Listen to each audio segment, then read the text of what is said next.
child and I have this kind of so he wanted to transplant. First he wanted me to go into his Ministry of Foreign Affairs and get a job there. And I continue my studies but have a job there. Because everybody's going to the U.S. to go to school. I haven't lived in the U.S. because I can't. First, let me introduce the organization a little bit. International Center for Peace and Democracy.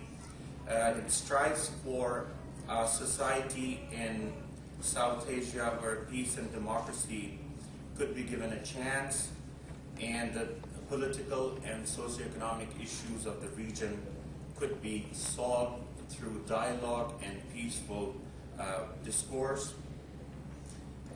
The organization believes that peace, development, and democracy are interconnected and mutually reinforcing.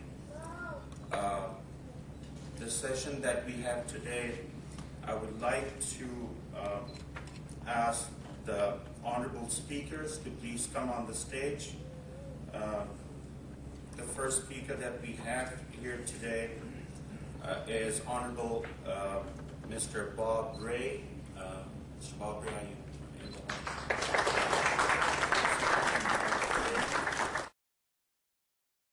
Next, I would request Mr. Derek Lee, please come on the stage.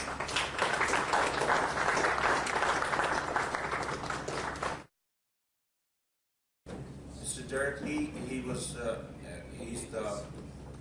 first elected to the House of Commons in Scarborough. And the third speaker that we have today here is Mr. Louis Timilkovsky, who is the former Canadian federal politician, and he was a member of Parliament.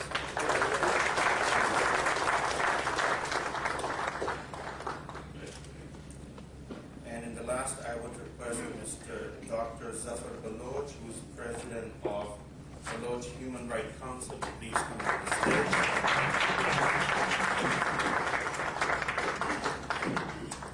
Before we commence with our first session, I would request the Executive Director of International Center for Peace and Democracy, Mr. Mumtaz Khan, to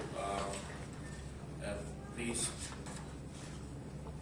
give an introduction speech. Mr. Mumtaz Khan, he belongs to Pakistan-administered Kashmir. He represents All Parties National Alliance as well as Vice Chairman of International Kashmir Alliance. Mr. Mumtaz Khan. Thank you, Mr. Safin Senghe. Honorable guests and members of Parliament, former Premier of Ontario, Mr. Barbary, Honorable Member of Parliament, Mr. Derek Lee, and Honorable former Member of Parliament, Mr. Louis Timilkovsky, Dr. Zafar Baloch, and good morning, ladies and gentlemen. I welcome you to this event, and I'm really thankful all of you who have spared your time to make this event successful. And his name is Abu Sufyan al-Hawazi. I'm from al-Hawazi Center for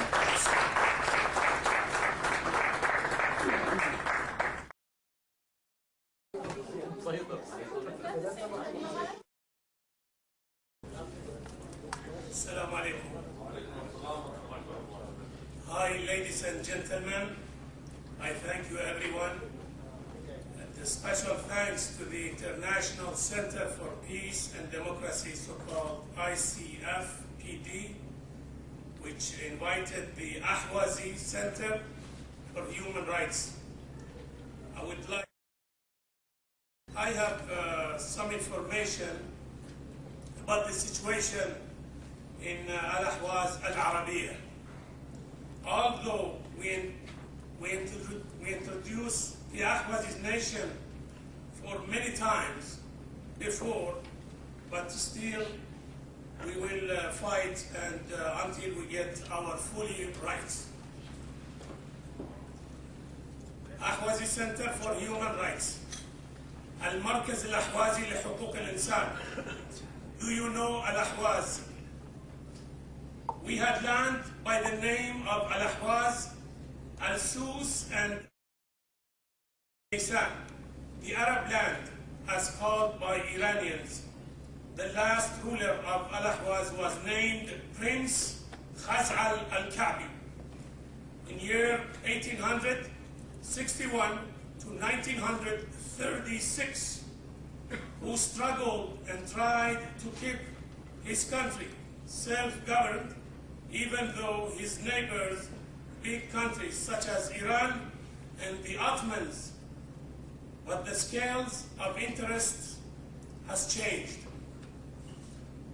The battle between the West and the East started, and the world was divided to two divisions. Thus, friends became enemies, and the neighbor became oppressive over his other neighbors. And by that, the Iranian government, governed by racist Reza Khan, started to invade Al-Ahwaz in April 1925.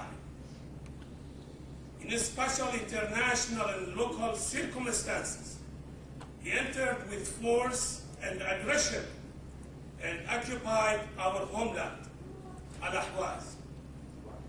They captivated the Prince Khaz'al and transported him to Tehran and then assassinated him in the year of 1936. He dropped all human rights and took over all over Al-Ahwaz and started Persianizing both the people, land, identity, and culture. He changed the Arabic names, replacing them with Persian names.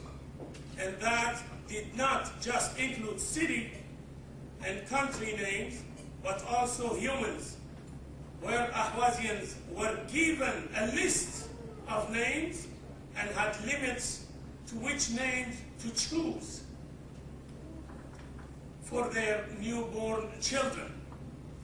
They robbed the land and water after possessing the oil and transporting it to Tehran. They built habitation and transported hundreds and thousands of non-Arab to Al-Ahwaz and forced Arab Ahwazis to migrate to other Iranian cities or even to outside of Iran. This strategy has been carried out by former regime, deliberated, and it has been developed to wars against Ahwazi Arab people during the current fanatic Islamic regime of Iran. Our nation lived oppressed and anguished by the injustice, poverty, and deprivation. Ahwaz is considered the second largest reserve for oil in the world, where Iran gets near 5 million barrels of petrol daily. It is from this wealth and fortune that Iran builds its military forces and nuclear power. It is our nation's wealth that Iran confiscated from petrol and oil that was found in 1908 and produced in 1911, only 14 years before the occupation of the homeland. While our people lived under poverty and deprivation, it is also forbidden to speak its Arabic language. They are also forbidden to wear their traditional Arabic clothing. They are also forbidden to introduce or talk about their history, culture, past civilization, and identity.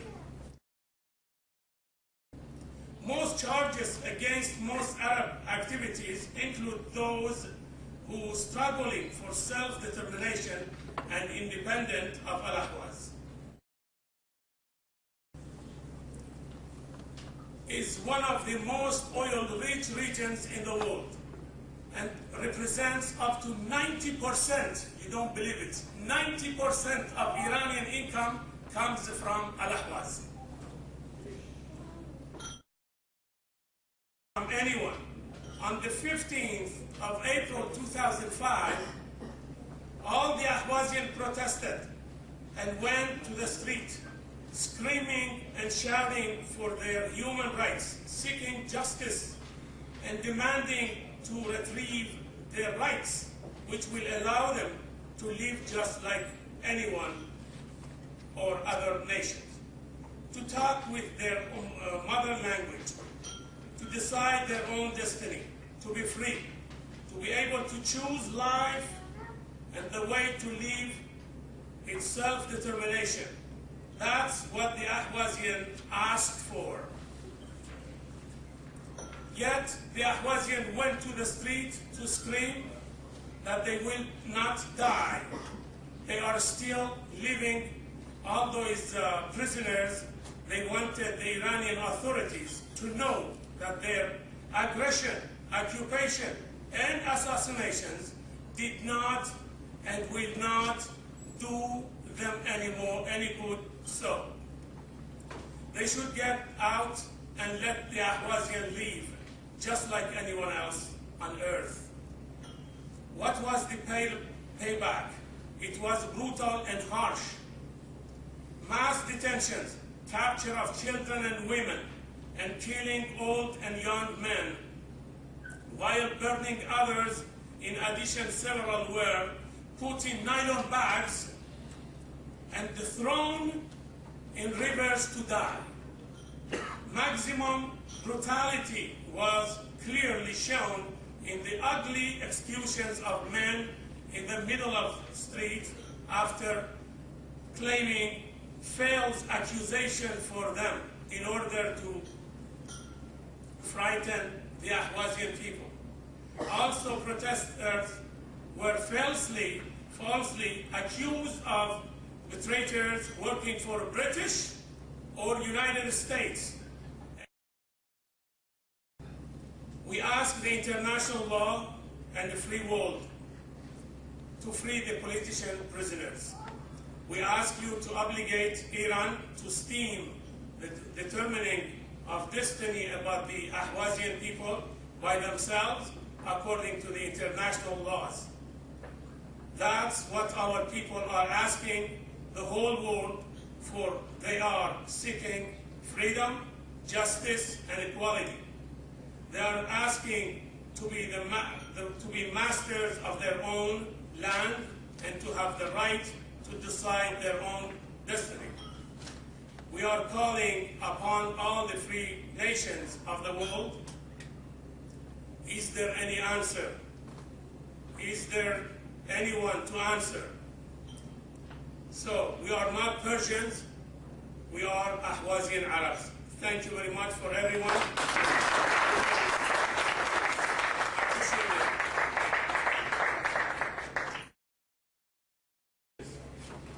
Thank you, Mr. Sufyan. And I hope you have enjoyed this